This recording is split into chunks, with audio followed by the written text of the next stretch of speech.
You're listening to Campus Killings, brought to you by AbJack Entertainment. Be sure to check out some of the other great true crime podcasts from this network, including The Murder in My Family, DNA ID, Zodiac Speaking, Scene of the Crime, Missing Persons, Beyond Bizarre True Crime, and Citizen Detective. all of these podcasts are available for you to binge on right now, wherever you listen to podcasts. Subscribe where you're listening to this podcast so you don't miss an episode.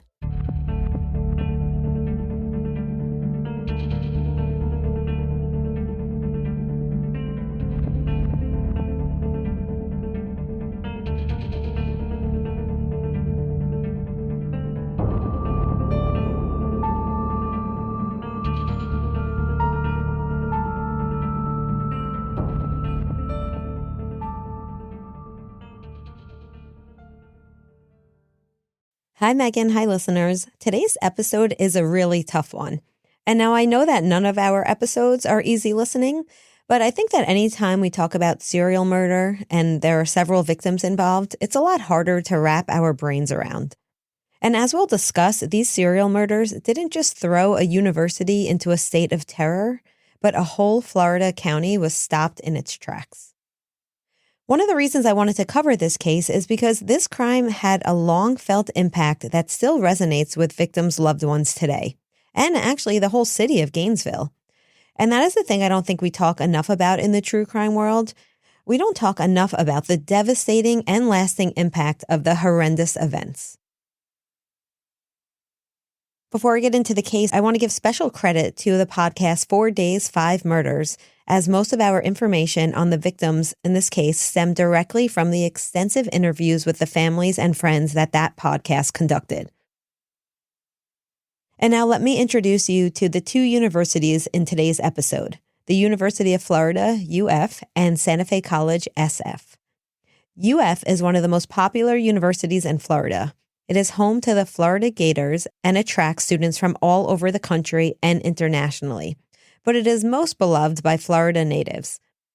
While it started as a seminary in 1853 and then as an agricultural college in 1884, it became known as UF in 1908 and has been operating continuously on its Ocala campus since then. Despite its enormous size, which is around 50,000 students in total, the campus and the surrounding city of Gainesville is a quiet suburban area where students can walk on lit paths at night and enjoy Greek life and off-campus pursuits with a sense of relative safety. Likewise, Santa Fe College, which is also located in Gainesville, is an award-winning community college that was founded in 1965. It currently serves over 18,000 students and has several campuses throughout the Ocala area. The one that we'll be focusing on in this episode is the Perry Center in Alachua. Like UF, this is a quiet suburban neighborhood with a relative feeling of safety. No one ever believed that anything bad could happen here. But in late August of 1990, Gainesville would no longer be known for its college campuses, Gator Pride football games, or its quiet suburban feel. To the rest of the country, Gainesville became known as the hunting ground for a serial killer. Over the course of 4 days from August 25th to August 28th, the Gainesville Police and the Alachua Sheriff's Office were called for 5 different murders, all similarly enacted and all victims being college students. 3 were UF students and 2 were Santa Fe. So who were these students? 17-year-old Christy Powell was described as all positivity. The glass was always half full, and she inspired her friends to look at the world through new eyes. She just started UF for her summer semester and had made instant friends with another freshman by the name of Sonia Larson. 18-year-old Sonia Larson was a loving, smart, and sweet young woman who had many friends and was described as exuding light because she was always so happy. She was an aspiring artist and was excited about starting her college years at UF. As the summer was coming to a close, Christy and Sonia decided to become roommates. And since the dorms were full, they found off-campus housing at the Williamsburg apartment complex on Archer Road in Gainesville. Now, this was only 2 miles from campus. The girls moved in a few days before the start of the fall semester, But because Christy had already been taking classes over the summer, she had amassed a friend group and was planning to bring Sonia to a friend's pizza party the night after move-in. But unfortunately, Christy and Sonia never showed up to the party, and their friends found this odd. So one of the friends went over to the apartment and knocked on the door, but there was no answer. Figuring the girls may have just gone to a different party or maybe just went to sleep, this friend had left, assuming that he would see Christy in the dining hall for breakfast the next morning. But she was not there either. Meanwhile, Christy and Sonia's families had been trying to get a hold of the two girls, and they've been doing so for 2 days, and they had not heard from them. The Powells even sent Christy's siblings to the apartment to knock on the door, but again, no answer.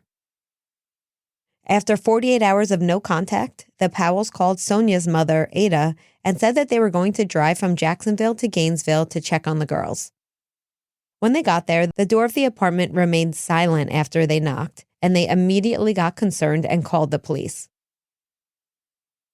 Now, the first officer on the scene was Patrolman Ray Barber, and he had to break into the apartment because the super's master key failed to unlock the door. Oh, gosh. I probably would have already broken into the apartment. I would have smashed a window or something. Yeah, I don't know how high up it was, though. Oh, okay. Yep, fair. No, but I hear you. To his horror, he found Sonia Larson laid out on a bed, dead with multiple stab wounds. In the living room, Christy Powell laid naked and also stabbed, and her dead body had been mutilated. It was clear that they had been dead for a few days. In his interview with American Justice in 2010, Ray Barber describes feeling that he would have rather been someplace else than to be there since the scene was so horrific. He went on to say that based on the nature of the scene, his feelings were that the person who did this had liked to do this, and it was something they wanted to do, meaning that he did not believe that this has simply been a crime of passion. While the scene was shocking and the murder of any kind in Gainesville was exceedingly rare, there were particularly odd things that made Gainesville chief of police concerned that this was not domestic abuse or a date rape situation. The bodies of both victims looked like they had been posed, and while there were signs that their mouths had been duct taped, the tape had been removed. Christy's body also had remnants of bar soap, as if her killer had tried to wash her body after her death. Now, Megan, you have spent a lot of time studying serial killers. What does this scene tell you?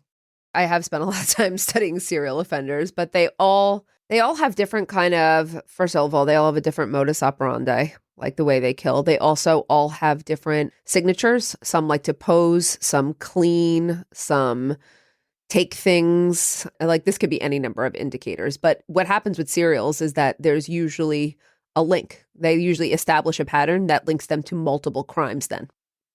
So I think, kind of like what you were just explaining, I think the investigators in this case had a feeling that they were dealing with something especially horrific here. And as he left the scene, the chief of police had a sinking feeling that whoever had killed these women would likely do it again. And unfortunately, the very next day, the Alachua County Sheriff's officers would report to one of the worst crimes of their careers. Is this a crime that happened just the next day, or are they alerted? Because with serial offenders, usually there's, a cool down period. It usually doesn't happen that quickly. That's surprising. It is surprising. It definitely doesn't fit other. Krista Hoyt was an 18-year-old student at Santa Fe College majoring in chemistry. She hoped to one day become a forensic lab technician, and she worked the night shift at the Alachua County Sheriff's Office in the Records Bureau so that she could attend classes during the day. She had also been a sheriff's office explorer as a teen, and she was well known and loved by many of the deputies. They described her as having an infectious smile and a bubbly personality. She was also incredibly proud of her work at the office, and she would never miss a shift. So, Megan, when she didn't turn up for work on Monday night, the sheriffs dispatched 2 deputies to her apartment on Archer Road to do a welfare check. But when officers went into the home, nothing could have prepared them for what they found. Krista had been raped, stabbed multiple times, mutilated, and decapitated. Her head had been placed on a bookshelf as if she were looking over the scene. Okay, that's excessive, but it's also staging. Deputy Gail Barber was the first officer through the door and later recalled to reporters, I did not want to see that young lady that meant so much to me. I did not want that to be what I carried in my mind of her for the rest of my life. Like Christy Powell and Sonia Larson, Krista's body had been posed, duct tape removed from her mouth, and her body had been washed. The Alachua Sheriff's Department was devastated, and now they had to investigate the horrific murder of one of their own. And now, a brief word from our sponsors. While Christy Powell and Sonia Larson's murders were a shock, the police had not revealed much about the scene to the public. And originally, the communications officer for Gainesville publicized their murders as an isolated incident. But when Krista Hoyt turned up murdered only 24 hours later in the same manner, both law enforcement and the universities knew that this was not isolated. In fact, this was a serial killer. Police scrambled to find a suspect, with all branches and departments working 12 to 14 hours a day to try and find the perpetrator. In his interview with 4 Days, 5 Murders, Waylon Clifton, the police chief at the time of the murders, described Gainesville as a police state, explaining, "We had 2 purposes: to stop the murdering. If you moved, there was a police officer there. To buy us time, which is the second purpose, to identify and apprehend the person who had been doing this so that they did not leave Gainesville and murder somewhere else." But unfortunately, there was very little physical evidence at the scenes, and DNA had not yet become mainstream. So the officers had little to work with other than profiling out the kinds of victims that the serial murder was seeking. They seem to all have physical features in common, and this also is something we see with serial offenders. Is that correct? That is absolutely correct. So far, all of the victims here seem to be petite, pale-skinned, and brunette. And a public announcement was put out cautioning women with pale skin and brunette hair to never be alone and to take precautions when they had to be alone. Do you think 3 victims is enough to create a typology of just brown hair, pale skin? It seems like that's maybe causing a lot of fear without a lot of information. It's not enough to create an accurate victim profile, but at the time they were probably really afraid and were more concerned with putting out a warning that was overly cautious than underly. I mean, why not put out a warning to just all women or all people? It just seems like it was... Very true. Very true. Okay. But yeah, it's not enough for a victim profile. Too early. Yeah. But also remember, profiling was in its infancy then. That's true. I don't know if this probably wouldn't happen maybe now. It'd be different for sure. Yep. Law enforcement themselves were so scared that the killer may have been targeting women in the police force, so they put their communications officer, Sadie Darnell, who happened to be a petite brunette, under heavy police protection at a local hotel for several days during the initial investigations. But while law enforcement was pulling out all the stops, it was not making the students of UF and Santa Fe feel any safer. Now, UF had a pressing problem of trying to keep an open campus of 50,000 students under some level of security. That's a lot of students to control. Huge campus. That's terrifying. And to start, UF's president suspended all classes for the first 3 days of school and told students that whoever had the ability to go home over the Labor Day weekend should do so. And thousands of students left Gainesville, but those who had to remain there were terrified. And the Student Government Association set up walk programs where male students from fraternities would walk female students to and from their dorms. They also set up cots in the dorm lounges for off-campus students to sleep communally so that nobody was alone. Oh, okay. But yeah, I think these are all really good ways to make students at least feel some sense of safety and a sense of community during such a difficult time. Agreed. But despite all the precautions and extra security, 2 more murders were yet to come. Tracy Paulus was a 23-year-old Miami native and a 4th-year student at UF who was preparing to be a lawyer. She and another Miami native, Manny Taboda, had been good friends in high school, and they continued their friendship into their college years. Manny was a 23-year-old student at Santa Fe. He had been a football player in high school and was known for being smart, funny, and just an all-around sweet guy. He was finishing up his degree in architecture, and Tracy and Manny decided to be roommates for their last year of college, and together they would rent an off-campus apartment at the Gatorwood development. Kind of ironically, Tracy's older sister, Lori, had had a strange premonition as Tracy was packing up to move in with Manny. Lori had actually called Tracy the day that she was leaving for UF and said, quote, "I have this feeling that you're going to go to Gainesville and I won't see you again."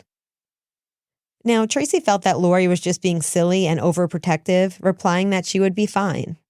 So the two dropped it, unaware that on August 28th, both Tracy and Manny would be found brutally murdered in their apartment. Remember, they put out that profile. Now we have a male victim. So, Right. They were trying to make sure all females were protected. But, this is an example of an offender that didn't stay on script. Correct. But there's various reasons, too, why they might not. Yeah, it's possible he was after Tracy and Manny was just collateral damage. But Correct. Either way. When police saw the scene, they found that Tracy had been raped, stabbed, and posed, just like the other 3 women victims. Manny had been stabbed over 31 times, and he had defensive wounds on his arms, as well as blood splatter around the room, which indicated that he had put up quite the fight with whoever had attacked him. In less than a week, whoever the serial killer was had murdered 5 college students, and no one knew when he would strike again. Megan, this almost borders on a spree killer. So I was just going to point that out. They're calling him serial, but this seems like a spree killer. Depending on his history, though, as well, this could be a serial who just escalated because fear of getting caught, something triggered him, or this sounds like spree killing. Yeah, so the perpetrator in this case is known as the Gainesville serial killer. Mm-hmm. But it occurred to me also as I was doing this case that I feel like they were a little quick to say he was a serial killer because, let's see, again, it was 5 students in less than a week. That's almost a person a day. That's a spree, right? That is, yeah. Okay. All right. So nobody knew if and when the perpetrator would strike again. Now, the investigation was in overdrive, and both Gainesville and Alachua was crawling with police and media vans, and the college county came to a terrified standstill. Residents of Gainesville were fearful of going to the grocery store. They were afraid to even leave their house to get the mail or to answer their door for deliveries. I'll bet. And university administrators argued over what the students should be told and not be told because nobody wanted over 50,000 students to panic. And if you look at the amount of students between 2 campuses, you're looking at 70,000 students. You don't want to cause a panic, but at the same time, you need to keep people safe. Absolutely. This is a real concern, mass hysteria versus safety. But much to the surprise of UF's president, John Lombardi, students were not panicked. In his interview with 4 Days, 5 Murders, he recalls, quote, "The students were not hysterically afraid. They were calm, concerned, careful, and paid attention. They asked good questions. And one of the takeaways of that experience was a heightened respect for the quality of students' response under significant pressure and risk. I was proud of the student reaction. Students made reasonable choices based on their personal circumstances, but panic was not among the responses." When a week passed without any more murders, the student body president made a public speech asking students to return to campus. And Megan, many of them actually did. I'm not sure I would have, but they did. And President Lombardi reinstated class for the Tuesday after Labor Day, citing that all the security measures of extra police presence, ride sharing, dormitory sleeping for off-campus students, etc., would be kept in place until law enforcement had the suspect in custody. Right. Even if I had wanted to, my mother never would have let me leave the house. I think my parents would have let me. They would have been like, go back. Don't say that. Oh, while students returned, their vigilance and concern did not wane. If anything, it intensified in the weeks after the murders, with President Lombardi recalling that he was walking by himself on campus one day, and a car of students came to a screeching halt next to him, and they asked him for a ride to wherever he needed to go because they did not think he should be alone. Oh, they were offering him a ride. Gotcha. Okay. Yeah, so it's kind of cool to see the whole community kind of band together and try to help each other out. Of course. I want to know, I'm assuming you're going to get soon too. Are the police closing in on this guy? What evidence they have? Okay. Yep. Just a little more on what's going on the university and media front. And then, yes, We'll get into the investigation a little bit. All right. I'll try to be patient. It's not my strong suit, but I'll try. And I think this shows how serious the students were taking these safety measures. Students were also arming themselves. Students were buying revolvers and hunting rifles, and they would put them under their pillow or beneath their bed. Some students also kept baseball bats and knives in close proximity at night. Mm-hmm. And both male and female students were worried. They would bunk with their friends. Some would even share the same bed, so they knew unequivocally that they were not alone. Megan, as we see in these types of situations, the media were quick to descend on the area, and they would be taking up as much space as the police as they tried to get in reports and TV interviews with students and residents. President Lombardi recalls that the media actually presented an intense security issue on campus because they would be hounding students for interviews by interrupting their walks to class, sticking a microphone in their face, asking them, "Aren't you terrified?" And the president didn't like this. He accused the media of trying to instill hysteria in the student body. But unfortunately, he was just powerless. He could not keep them off campus. And this is why I'm teaching media and crime next semester. Yes. You should cover this case also. You should mention this case. Yeah. Student body president Michael Brown remembers getting calls from tons of media outlets wanting to speak with students about their experiences during the murders. He told 4 Days, 5 Murders that the media was everywhere. He says this was the only way that we could get information out to all of the students and the parents. And this was in a time before cell phones. So as annoying as the media was, it was really all that people had to really get in, to be able to keep a pulse on what was going on. Right. But the media wasn't just in Gainesville. They were also swarming the homes of the victim's family, such as Tracy Paulus's sister, Lori. And she lived in Miami, so she had gone home actually to Miami to comfort her grieving parents. And she says she had to actually sneak into her own childhood home through a back door just to avoid cameras and reporters. And so this is when we see, again, the media, they're hindering an investigation, they're helping an investigation, but they're also not having concerns for victims and victims' families who are grieving. No, this is a sensational story.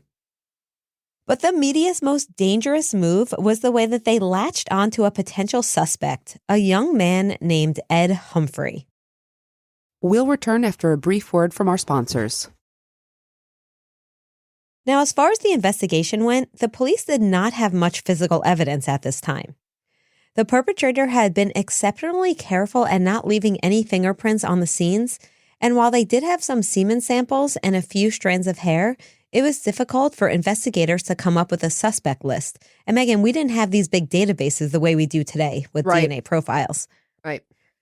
So a task force was set up that included several Florida jurisdictions and the FBI.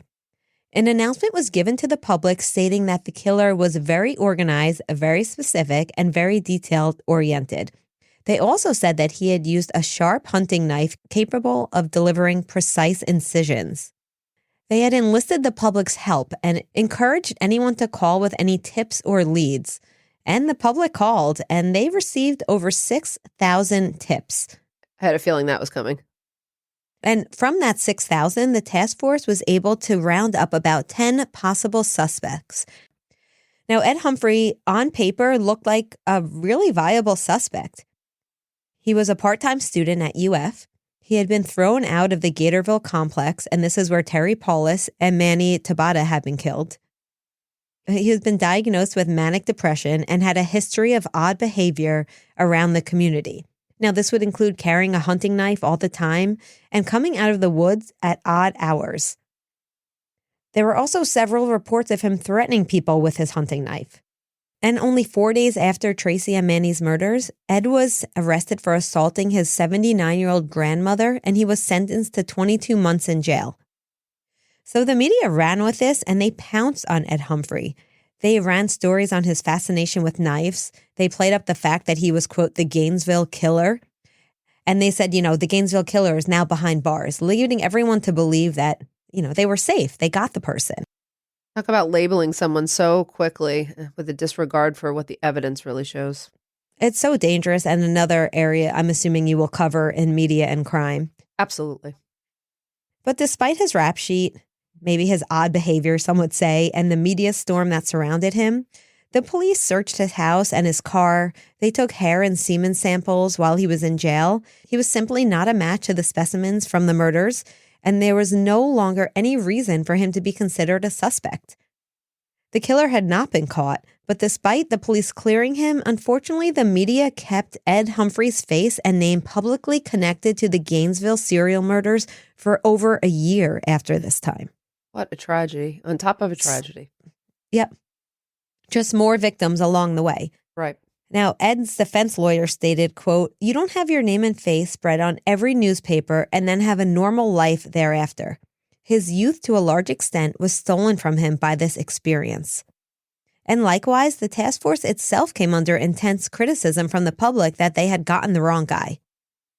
Sure. But, of course, ruling out Ed Humphrey meant that the task force was able to look further into other suspects. Okay.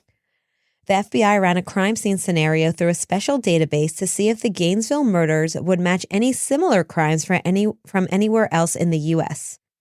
And they did, in fact, to 3 stabbings out of Shreveport, Louisiana, that happened in 1989. This is only 9 months before the Gainesville killings.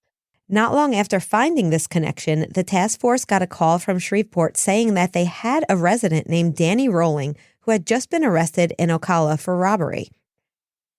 Now, Ocala was only 40 miles away from Gainesville. Now, was this a coincidence that a Shreveport native happened to be robbing a grocery store only a 40-minute drive from the murders? And also that the Shreveport stabbings looked so similar to the stabbings in Gainesville?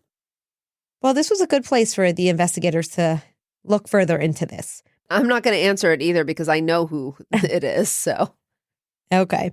Investigators went back and combed over every crime that took place during the 4 days of the murders to see if there were any other robberies, because this guy tended to commit robberies around the time of his murders. At least he did in Louisiana. Okay. And what did they find? Well, there had been a bank robbery during that week. And while the suspect had escaped and there was no security footage of him, investigators had traced him into the nearby woods and found a campsite where they uncovered a bag of money, a gun, and an audio cassette tape.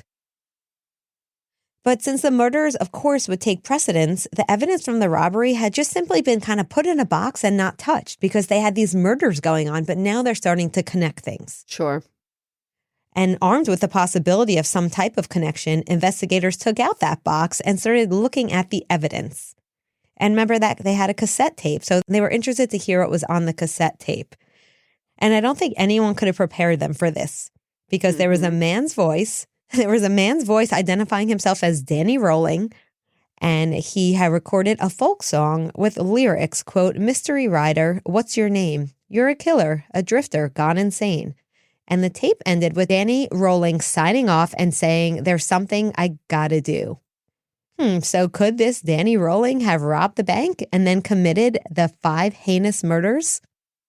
I think so. Looking likely, right? All right, so who is Danny Rolling? I don't think you'll be surprised to learn, Megan, that Danny Rolling was a career criminal. Mm-hmm. He had served 7 years in prison for prior robberies around the South. And he had a warrant out for the attempted murder of his father in Shreveport, and this had been in May of 1990, only 3 months before the Gainesville murders. Mm-hmm. Right.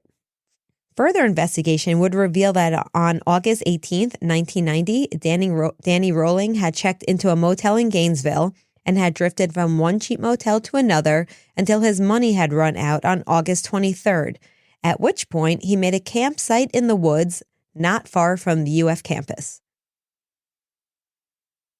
So he was clearly in Gainesville during the time of the murders, but it would take a year for the DNA evidence to actually implicate him in the murders. You see, while he was in jail for the robbery charges, Rolling needed to have a tooth pulled, and investigators were able to get a warrant for the DNA in the tooth. And it matched the semen samples that were found at every one of those crime scenes. Danny Rolling was a Gainesville serial killer. What year was that? Do you know what year that was? Yeah. He was arraigned in November of 91. Okay, so it's really infancy of DNA. Yeah. So, I guess this, going back to the conversation we had between a spree killer and a serial killer, when we look at what was going on in Louisiana, now he fits the bill of a serial killer, right? Would you agree? Yeah. Rolling was arraigned in November of 1991, but the prosecution wanted time to build an ironclad case against him. And since he was in prison on the robbery charge for the foreseeable future, he was off the streets and the community was safe, so they felt comfortable taking their time, and I think this is the right move. Mm-hmm. And their wait would end up paying off, as about a year after his imprisonment for the robbery, Danny Rolling couldn't keep his mouth shut and started bragging to one of his cellmates that he had killed the Gainesville students, and he provided details that no one but the murderer would have known. Okay. So at first I would have said, jailhouse snitch. Let's not put too much stock in this. But they did have information that was not known to the public, which is key. Or offenders who like to brag even when they haven't committed a crime. But yeah, the information is the key link here. Yes. And this cellmate told the corrections officers because he probably got himself a sweet little deal, or maybe he just had a conscience. Either way, in 1993, investigators were able to get a taped confession from Rolling about the murders. Wow. As the trial was set to commence, Rolling and his public defender initially put in a not guilty plea by reason of insanity. Okay. But as the trial began, Rolling interrupted it to change his plea to guilty, citing, quote, "I've been running from first one thing and then another all of my life, whether from problems at home or with the law or from myself. But there are some things you can't run from, and this being one of those things." Now, Florida has the death penalty, so I was first wondering maybe he did this because he wanted to give a plea to maybe take death off the table, because that's the only thing I could see that would be worth it for him, right? At this point, why not just go to trial? Or maybe he doesn't care. Well, I don't know. I guess not. But I'm saying like he initially said not guilty, right? That would have gone to trial. Now he's changing his plea to guilty. So I would think it was because it was a death penalty state. Yeah, he's getting some benefit. Okay. But that wasn't the case. But they're not taking death off the table. It would go to a jury, and the jury would decide if Rolling should be sentenced to death or life without parole. I'm saying maybe he just didn't care anymore about living. There have been offenders, like enough offenders who have not contested it and gone to death row. Yes, that's a good point. Now, the prosecution obviously was pushing for the death sentence, with head prosecutor Rod Smith citing, "If this case does not fit the death penalty, then they need to shut down death row and let everyone else go." And although I am against the death penalty, I agree with his statement, right? This seems to be one of the cases that why else do we have a death row if not for people like Danny Rollings? Yeah, agreed. During the trial, and again, this is the penalty phase, the prosecution showed the jury the crime scene photographs depicting the mutilation and level of violence that was done to the 5 victims. And even though the defense cited Rolling's mental illnesses brought on by his emotionally and physically abusive upbringing, in the end, the jury sentenced him to death. And in 2006, Danny Rolling was executed by lethal injection at Florida State Prison. Right. But despite the death sentence and Rolling's eventual execution, his killing spree is ever present in the minds of his victims' loved ones and the Gainesville community at large. Sonia Larson's childhood friend, Mark Paul, still struggles with losing Sonia even 30 years later. The two had been friends since elementary school, and they became close in middle school. He says of her, quote, "She could let love flow out of her without worrying if it was ever going to come back." Even after he moved in high school, he says the two stayed in touch. And after her death, he struggled for years to overcome the grief, referring to it as a lifelong process. Quote, "It's kind of the biggest proof of love there is that we would carry the sadness for somebody even after they had been gone for so long." He even named his daughter after Sonia. But his friend's murder hangs over him, and he is very protective of his daughter, citing that losing Sonia in the way he did is something that just shakes you to the very core. Sonia's mother continues to suffer as well, saying that for her, even after 30 years, it's like Sonia's murder was just yesterday. The special candle Sonia would blow out every year on her birthday has been stuck to the year 18 since 1991. Tracy Paulus's sister Lori recalls being on the plane from Georgia to Miami to comfort her grieving parents and quote, hoping the plane would crash because she simply could not fathom a life without her sister. Ugh. Lori describes that in the wake of Tracy's murder, Lori and her parents have a tendency to worry about others and take care of others as a way to not have to think about their grief. Lori is still so hurt that Tracy will never know Lori's children. Christy Powell's friend Tanya states that she's never been able to let anyone get close to her in the wake of Christy's murder. She says, quote, "I think I've pushed a lot of people away if they try to get close to me." Christy and I got so close so fast that I think my subconscious fear is losing her. I keep everyone at a periphery, and I was never like that before. One of Manny's best friends, Servando, that he had bartended with, remembers Manny's favorite band being Bon Jovi, and he'd play Dead or Alive on his guitar for hours. He also recalls, quote, "We thought we were going to live forever." Even after all this time, Servando still wakes up at night asking why Manny. And he says he feels guilt that he was able to marry and have a family when Manny never will. He told 4 Days, 5 Murders that Manny's loss is something he will never recover from, never. And in Manny's honor, he named his firstborn son Manuel. Oh. Christina Hoyt's murder crumbled the bedrock of her colleagues in the Alachua Sheriff's Office. According to Krista's stepmother, she recalls, quote, "These police officers knew Krista personally, and that was a horrific crime scene that they had worked in all night long. And then they had to come out and tell us." She remembers the officers pacing back and forth, and they were so upset. Spencer Mann, one of the central investigators in the case, recalls, quote, "You're trying to professionally investigate something, but you have a personal connection with this person." The department instituted counseling options for all the deputies to help deal with Krista's loss. Mann explained that while most officers tend to shy away from counseling in these kinds of situations, many of the deputies attended the grief counseling provided because Krista's murder was just so debilitating to them. Even 30 years later, many of her colleagues refused to talk about her murder. It's simply too difficult for them. For residents of Gainesville, their quiet college town was no longer known as the home of the Florida Gators.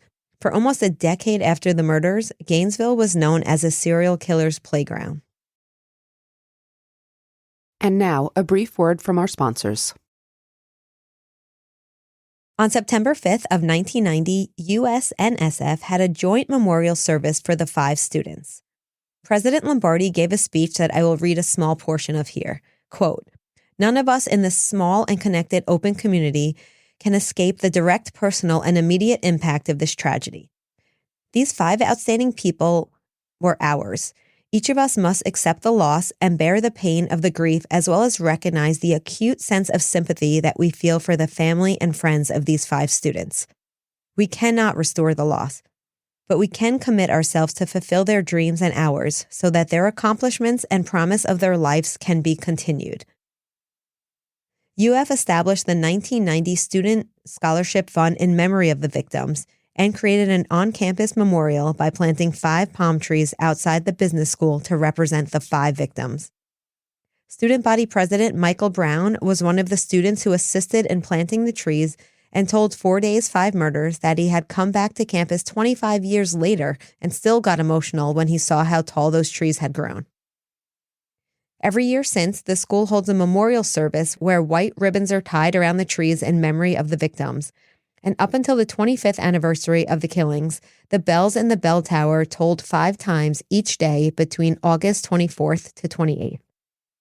2 UF students also painted a memorial to the 5 victims on a stretch of cement wall by the highway coming into Gainesville, and this happened right after the murders.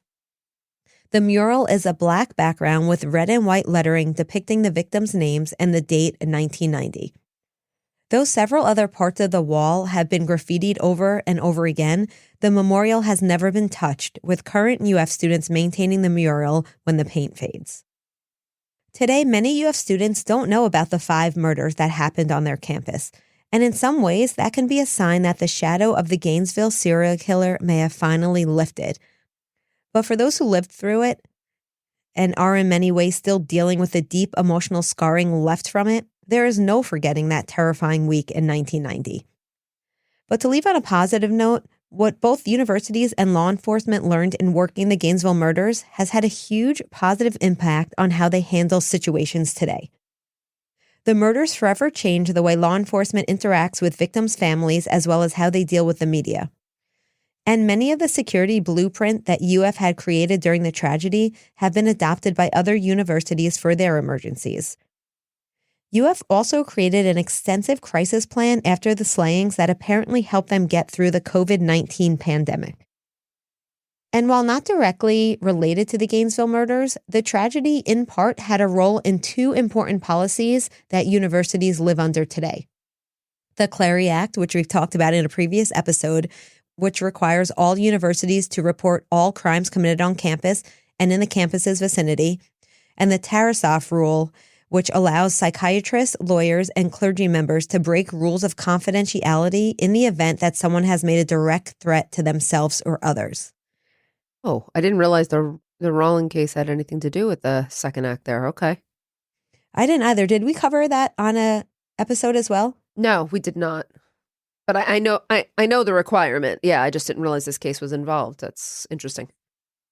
Yeah, so this is one of those cases that although horrific, did have some long-lasting positive impacts in both that particular community and other university communities as well.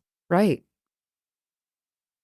I would also say one of the things that I noticed about this case is the strong response by the universities in terms of support for the victims, remembrance of them, supporting students, and supporting their family members. So I'm glad to see there was such a strong visceral response and that the academic community and the whole community really came together to support the families and the victims in this case.